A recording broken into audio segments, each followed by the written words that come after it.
ṣe dágbé bó ṣe jẹ́ nìyẹn ẹlẹ́dàá ayé ẹlẹ́dàá ọ̀run tó dá kúkúrú bẹ́ẹ̀ ìwọ mà ló dá gúngùn ọ̀làlà tí ń là ní lọ́wọ́ pẹ̀lú ètò ọlọ́run ìbà rẹ̀ o Agbọ́nláyé lẹ́tọ̀ lórí Radio Lagos 107.5 FM tí wà ń tiwa àmì títì níbi tá a ti mí títì kákàkiri àgbáláyé.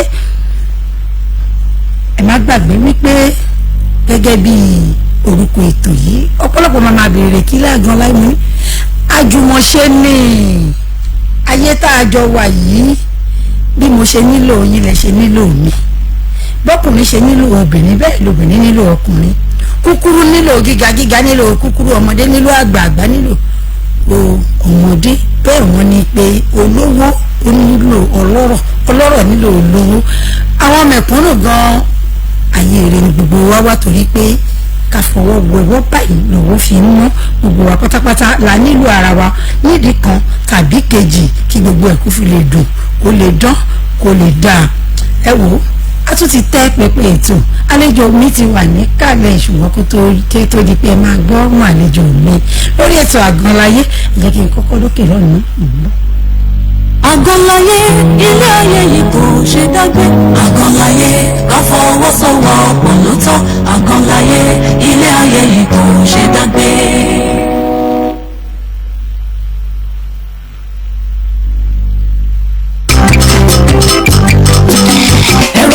Communications alága ìdúró ìjókòó MC fún èyíkéyìí ayẹyẹ tẹ́fẹ́ ṣe wọ́n dáńtọ́ wọn mú òde rẹ̀ dùn kò séwu classic alága jùmọ̀ bí oníṣòre. Fún alága ìdúró àti alága ìjókòó ẹ pè classic alága sórí 0704 424 7984 0704 424 7984. èyí ayẹyẹ tẹ́fẹ́ ṣe wọ́n dáńtọ́ wọn mú òde rẹ̀ dùn kò séwu classic alága jùmọ̀ bí oníṣòre. Jẹ́kẹ́ Speedy Light ọ̀gá ni wọ́n jẹ́ ẹ jẹ́ ká ṣètọ́jú ara wa onírúurú òde tẹ́fẹ́ ṣe ẹ̀kan sí wọn. Funfun ni ìyẹ́ yín ojú gúrégé kó dùn ún wò pẹ̀lú àwọ̀ tó jọ̀lọ̀ ní ìyẹ́ ọmọ ènìyàn. Jẹ́kẹ́ Skin Delight ló sọ pé bẹ́ẹ̀ ṣe ń tọ́jú inú kẹ́ ẹ máa tọ́jú òde pẹ̀lú owó tí ò ga jara lọ. Láti irun orí yín títí ó fi dé ìkànnà ẹsẹ̀ ìrọ̀rùn ló bá dé lọ́dọ̀ wọn o. Glow body wash, aromatherapy, skin bath, Swedish massage, facials, pedicure, manicure, acrylic microblading pẹ̀lú oríṣiríṣi ẹ̀rọ ìgbàlódé tó ń ṣe ìtọ́jú ara náà fi kó wọ̀lú bíbà. Bákan náà ni wọ́n ṣe ohun orí lọ́ṣọ̀ọ́. Ẹ wo ọ̀pọ̀ ọ̀rọ̀ kágbọ̀n. Ẹ kàn sí ilé-iṣẹ́ wọn ní nọ́mbà 138 Awólọ́wọ̀ Way Balógun bus stop ní Ìkẹjà tàbí kí ẹ pe àwọn akọ́ṣẹ́mọṣẹ́ wọn sórí 0703 664 9800 tàbí 0808 339 1705. ìwọ̀n ní òun alábẹ́nu àṣà síye ọwọ́ tó ràgà ọ̀gbọ̀n mi dáhùn sáìkì rẹ̀. ìjọ Christ Apostolic Church àgbàlá ìrọ̀rùn ilẹ̀ ìrọ̀rùn Kristi Jésù Evangelical Ministries ìsàlẹ̀ èkó behind ọjọ́ba Lagos Island ìpínlẹ̀ èkó pé gbogbo ènìyàn síbi ìsọjí àgbà ìyanu tí a pe àkòrí ẹ̀ ní Olúwa gbà mí lọ́wọ́ ogun tó fi àkókò ẹni ṣòfò bẹ̀rẹ̀ lọ́jọ́ Monday ọjọ́ kejìlá oṣù kejìlá 12 December títí di ọjọ́ kọkànlélọ́gbọ̀n oṣù kejìlá 31 December 2022 tó bọ́ sí ẹ̀sùn ọdún tuntun ìsọjí àgbà ìyanu yìí máa bẹ̀rẹ̀ ní dédé aago 6 ìrọ̀lẹ́ lójoojúmọ́ nínú ọgbà ẹ̀yọ̀ ìdúmọ̀tà Lagos Island ẹ wá pàdé ọ̀gọ̀rọ̀ àwọn òjíṣẹ́ Olúwa bàbá túnjúká Pastor Sunday Pastor Enoch Pastor Adérẹ̀mí Adépọ̀jù Jésù Tómígbà àti bẹ́ẹ̀ bẹ́ẹ̀ lọ àwọn akọrin ẹ̀mí ọjọ́ náà Toib Mighty èjìrẹ́ láti ìlú Ìbàdàn pẹ̀lú màmá wa Jónámákù lábẹ́ àgbòrun màmá wa nínú Olúwa Prophetess Mary Adépọ̀jù aka Rísí Jésù fún èdè àdúrà àti ìtọ́ni 08037778850 tàbí 08078695042 ìwọ náà wá pàdé Jésù olùgbàlà ìdè rẹ̀ já kò sì má wà bákan náà mọ́. Ẹ̀rọ sí mọ́sítẹ́ẹ̀tì ọ̀gá ni wọ́n jẹ́ èyíkéyìí ayẹyẹ tẹ́ bá fẹ́ ṣe òdu ni wọ́n oríṣi àṣewò bẹ́ẹ̀ lọ́dọ̀ wọn ìbẹ̀rù ò sí ìfòyà ò sí rárá tested and trusted ẹ̀rọ sí wọ́n ṣe gbẹ́rẹ́lé. Ẹ̀rọ Simo Factory Service àwọn professional aláṣẹ wọ́n mọ ikú tó pa oúnjẹ wọ́n mọ ìtọ́jú ọ̀pọ̀ èrò birthday ni ìgbéyàwó òkú àgbà ayẹyẹ ẹgbẹ́ ìnáwó nílé ìjọsìn àti gbogbo ayẹyẹ lóhùn tẹ́ fẹ́ ṣe. Ẹ̀rọ Simo Factory Service ní ká ẹgbẹ́ ṣe oúnjẹ sísè fún iṣẹ́ wọn ni láti bá yín lo iye tẹ́ ẹ ní fáwọn àlejò tẹ́ ẹ pè. Ẹ̀rọ Simo Catering Service ilé iṣẹ́ wọn wà ní 23 Fadare Street Ọgbà Lagos. Ẹ̀rọ ìbánisọ̀rọ̀ wọn ni 0704 424 7984 0704 424 7984. tested and trusted Aerosimos wọ́n ṣe gbára lé.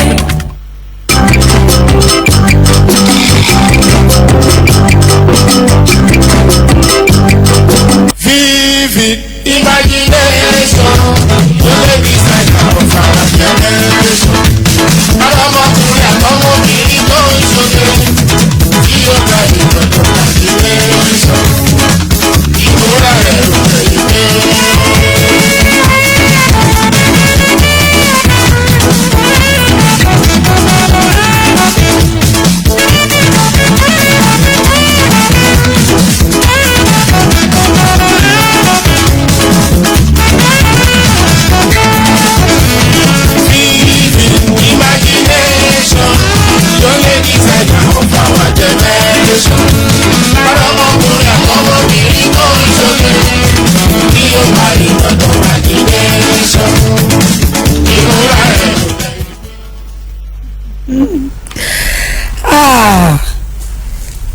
Gẹ́gẹ́ bí ọ̀rọ̀ tá à ń bá lọ ẹ má gbàgbé wípé àṣeyọrí kì í dé báni lórí ìjókòó láì gbé ìgbésẹ̀, torí náà gbé ìgbésẹ̀ kí àṣeyọrí kò lè ṣe kí ni kò lè dé bá o, torí pé téèyàn bá ní láti sún síwájú irú wọn kì í tògbé o, bẹ́ẹ̀ ni wọn kì í sùn, wọn máa ń jáfáfá ni bó bá ṣe ń lọ báyìí ló máa ń tẹ̀lé, torí pé oríire ò kì í fèrò, ìwọ ló máa sọ wípé ó di dandan lá kàjọ ṣe.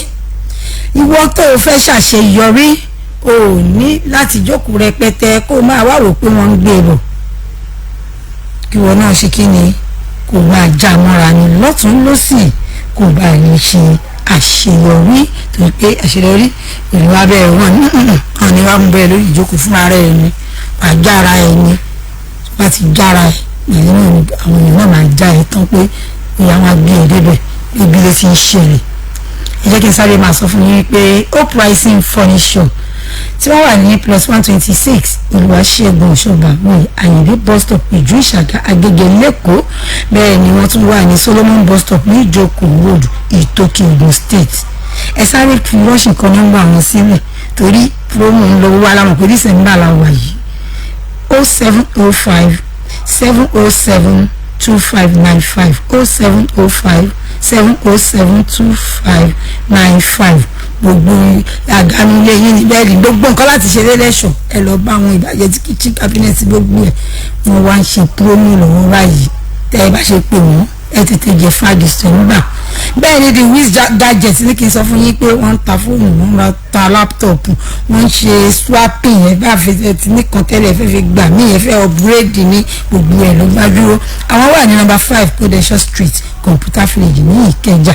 ẹ lè pè wọ́n sórí 0701 419 6042 0701 419 6042. ẹ má lọ ra fùfú o, ẹ tètè báwọn tó ṣe kí ni tó ń gbà mọ̀ tó ń mẹ́nu ẹ̀ báwọn dòwò pọ̀ kan gbé fún yín snapping ní táìmù yìí olùkálùkù ká gbé upgrade ní ẹ lọ upgrade gbogbo fún owó yìí kẹgbẹ́ ńlá sí i.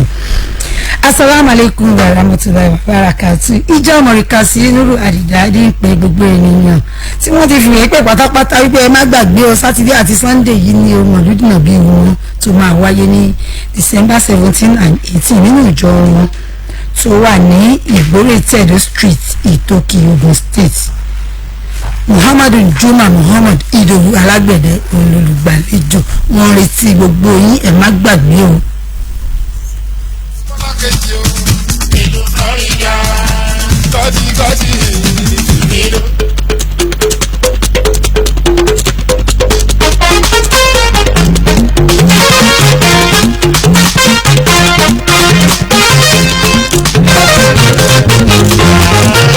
Àlàbí ọjọ́ yẹn máa rí o Pasuma, ṣùgbọ́n láti wọ́n ti rò pé kejì ní òye táwọn dé ní ọmọ òun padà ẹni tí wọ́n fọwọ́ sọ̀rọ̀ pé lọ́mọ wa lò ó.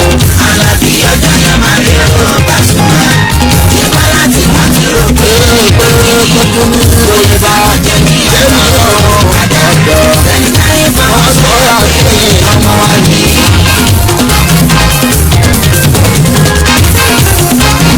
gbogbo ìgbà ọpẹ́ ní tèmi Pasuma gbogbo ọ̀nà lọ́lọ́run tèmi fi kẹ́ni ètò ayé mi nífẹ̀ẹ́ kọ́kọ́ kòrò àti ètèké wà ní ìṣòro ó lè jù èmi kan mọ̀ pé wọ́n padà ní ìmọ̀mọ́ tó ń sọ ó tẹ̀ tí gbọ́dọ̀ rárá òpin kò ti jù ó tẹ̀ tí gbọ́dọ̀ rárá òpin kò ti bọ́ mo ti rò pé wọ́n jẹ́ àfúnni kó tó ní kọ́ba mi kò forúkọ rò mí ó wá sí wò lọ́lá bá dé lórúkọ mi ìgbà fọkàyọ̀ o.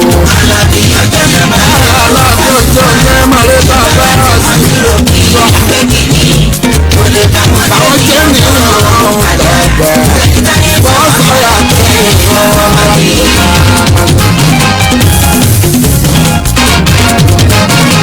bẹ́wò ni ẹ tún wo àná láti gbà. Dákọ̀ wá bí ẹni òsì oníjọ́un. Ẹnu òní tó jẹ́ gbádùn kọ̀kọ̀ jẹ́ kúrò. Kára tó ń sùn ní bùsùn kan fún gbàgbọ́kiri. Áfíríkà yóò ti gbé mi pàṣọ òtún mọ́ o. Láyé mo wà bọ́rùn mo wà kò yé mi aláyé gan. Ṣùgbọ́n dé mo kẹ́kọ̀ọ́ òye o láti lọ. Ẹnu mẹ́ta lòdì tí wọ́n mọ̀ ọ́ tó yé mi. Má sáré o mẹ́tẹ̀ẹ́ dúró o má jàpọ̀ o. Mọ́ mi lọ. Erosimo Communications alága ìdúró ìjókòó MC fún èyíkéyìí ayẹyẹ tẹ́fẹ́ ṣe wọn dáńtọ́ wọn mú òde rẹ̀ dùn kò séwu classical alága jùmọ̀ bí omi ṣoore.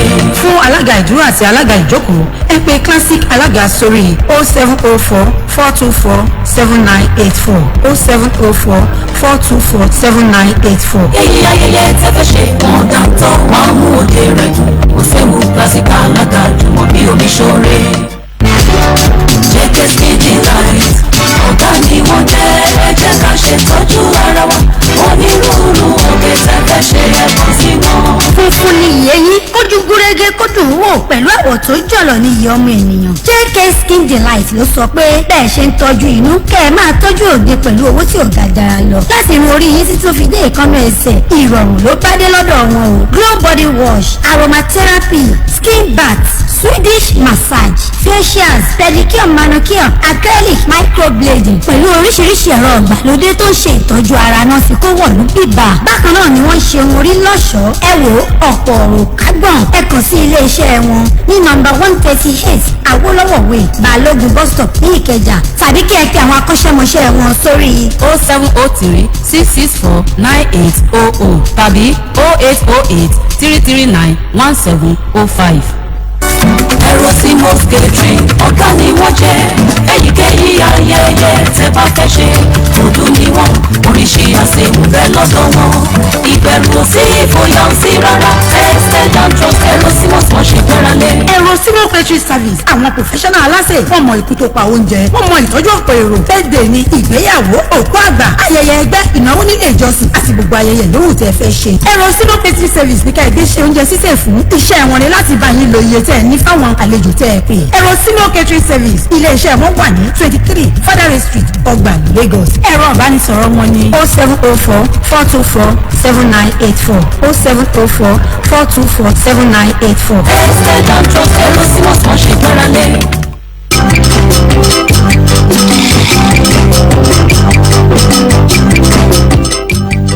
Àgànláyé ilé ayé yìí kò ṣe dágbé. Àgànláyé ká fọwọ́sowọ́pọ̀ ló tọ́. Àgànláyé ilé ayé yìí kò ṣe dágbé. ní wípé àlejò mi lónìí ọmọọba Adékúnlé Oníṣòre aláṣẹ 33 fíìmù Oníṣòre. ẹ̀ló àlejò oníṣẹ́ wa ń bẹ̀ bóyá lẹ mọ̀ wípé ibi ẹ̀ló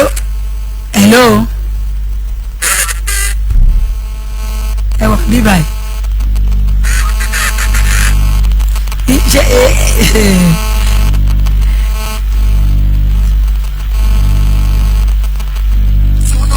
Mọ́tò tó pọ̀ àlàó aṣọ́nà.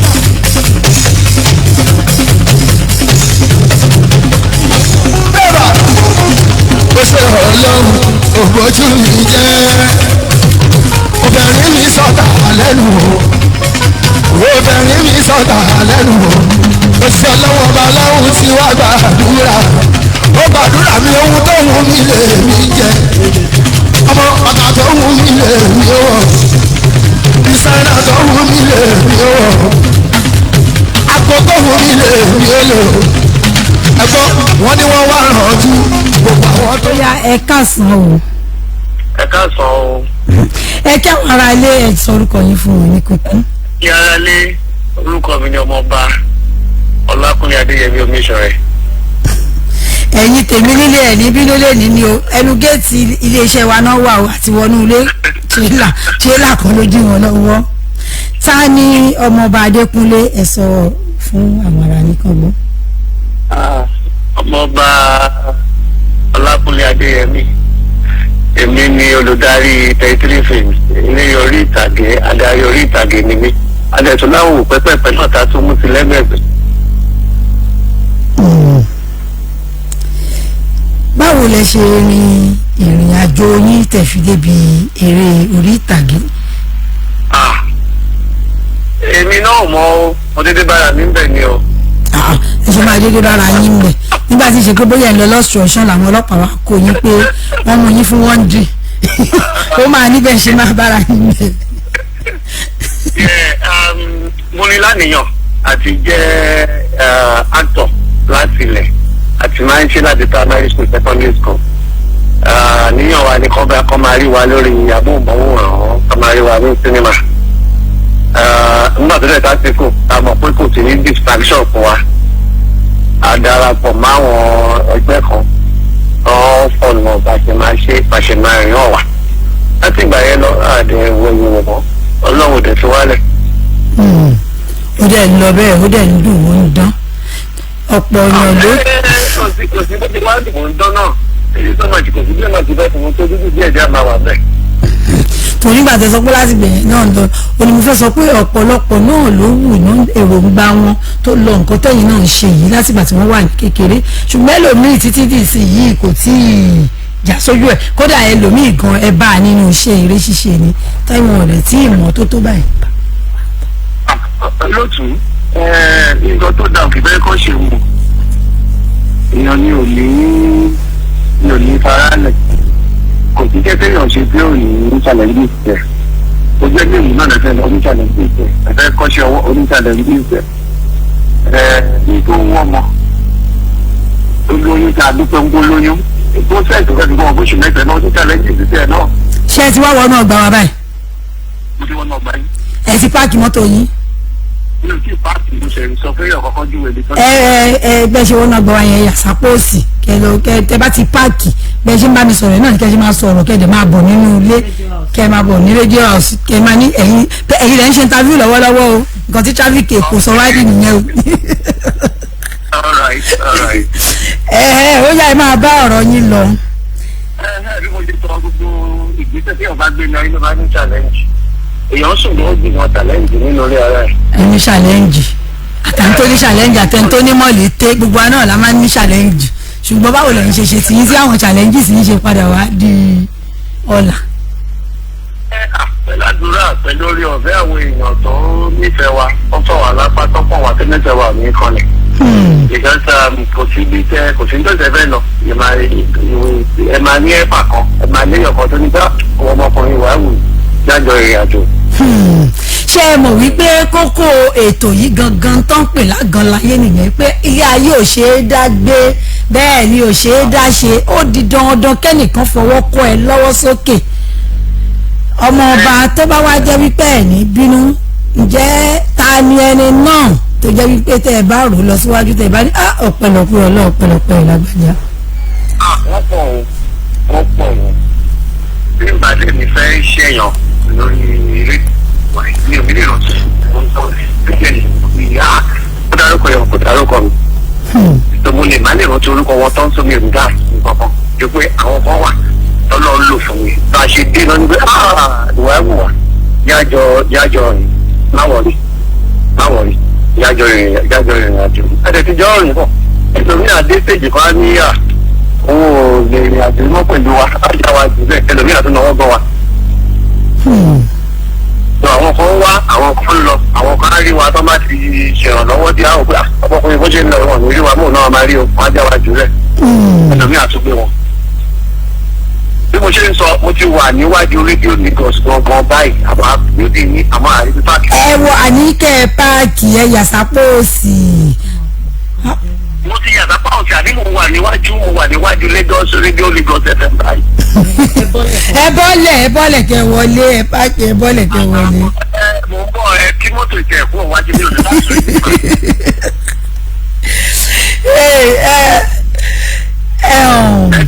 tí mo lè gbé dájú mọ́tò wa nínú bàbá mi mọ́tò lẹ́ẹ̀mú kí n fẹsẹ̀. ẹ bọ́lẹ̀ àwọn tó ń bá wa àwọn òṣìṣẹ́ wa ń bẹ̀ wọ́n yẹ lè fún wọn ní kọ́kọ́rọ́ wọn máa bá yín páàkì kẹsàn pẹ́ ń ṣe. mọ́tò tí mo gbé bóyá ìṣẹ́ yóò wà rí mọ́tò ní píìnì. onífíìnì píìnì mọ́tò yìí. ó pọ̀ ẹ jáde tán tó ẹ jọ ṣé ẹ̀yin náà gẹ́gẹ́ bẹ́ẹ̀ ṣe láwọn tó fàyìn lápá tí wọ́n kọ yín sókè ṣẹ́yìn fúnra ara yín ọmọ ọba ilé lẹ́ fọwọ́ sọ̀yà báyìí pé ǹjẹ́ arẹ́yàn kan tẹ́yìn náà tó yẹ pé tó náà bá máa sọ ọ̀rọ̀ gbèsè ayé tẹ́yìn náà ti fà lọ́wọ́ sókè àbí kò sí. àwọn pọ̀ ó pọ̀ tí mi ò lè kà mọ́. ṣé ẹ mọ̀ pé wọ́n máa ń sọ fún yín wípé abala tí a wà yìí làwọn aníyìká yìí àwọn aláṣeyọrí àwọn jẹ kí n jẹ tí wọn kì í bá wọn pa òwe wípé ẹja lẹja jẹ sanra àwọn eléyìí òun fúnyàn lẹja jẹ òun wọn máa ń kọyàn bó ṣe ń pẹja ní kílé ayé lè dùn ún gbé torí pé wọn ní ọlọ ò lè dùn bẹ́ẹ̀ ní gbogbo owó bá ní òkú sí tó dàbí káwá bọ́mbà tó bọ́mbà ó lẹ́yìn gbé mọ́tò onípíìnì wáyé ṣé tẹ máa gbé fèmí náà máa ní píìnì. ọjọ́ tí ẹ máa tẹ̀ ní aṣáájú píìnì náà á ti pàdà ní fáyà ní kùtẹ́nà. so àwọn tẹ́yìn náà ti fà lọ́wọ́ sókè lónìí wọ́n wà. àwọn wà wọ́n pọ̀. wọ́n pọ̀ gidi. wọ́n pọ̀. báwo lẹ ṣe wá rí tán bá ní kẹ́. I'm on here. I'm coming to Lagos. I'm doing the interview for now. I don't know. They don't allow me to start there. That's what I'm saying.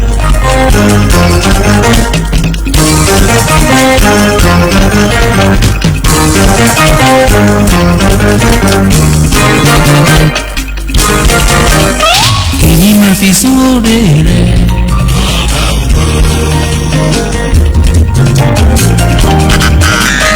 Èyí máa fi sóore rẹ̀ fún.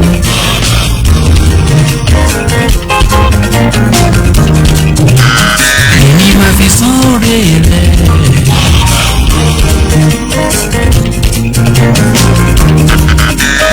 Èyí máa fi sóore rẹ̀ fún. Nítorí.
ẹ bá wa kí àwọn ará yìí dàda kọ́ lè mọ̀ pé tí wọn náà gbà kẹ́ẹ̀dẹ̀ fáwọn èèyàn ní ọ̀rọ̀ ìyànjú kẹ́ ẹ tó máa lọ torí gbogbo àwọn ọmọ ayé ìsìn kò sí kankan ní wọn tó fẹ́ láforí ti tẹ̀lé ní ìmọ̀.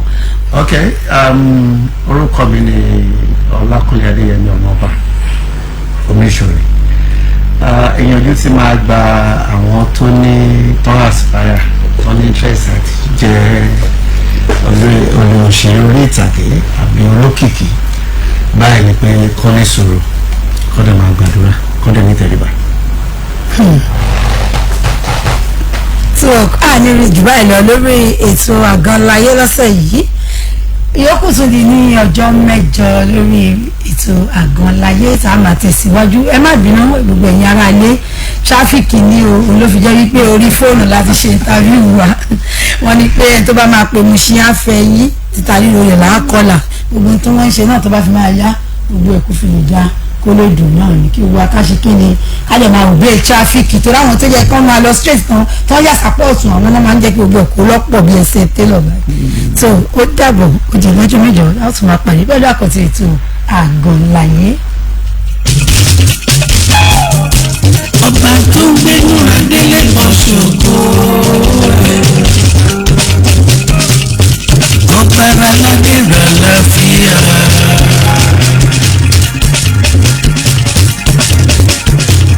funfun lẹ́lẹ́ tí ń gbénu ọlá funfun lẹ́lẹ́ òkèrè kí àjíbọ̀ ọjọ́ kúdà ọba tó torí rẹ ní tí ò tún wọ́n ṣe kìíní máa fi sóore rẹ bàbá.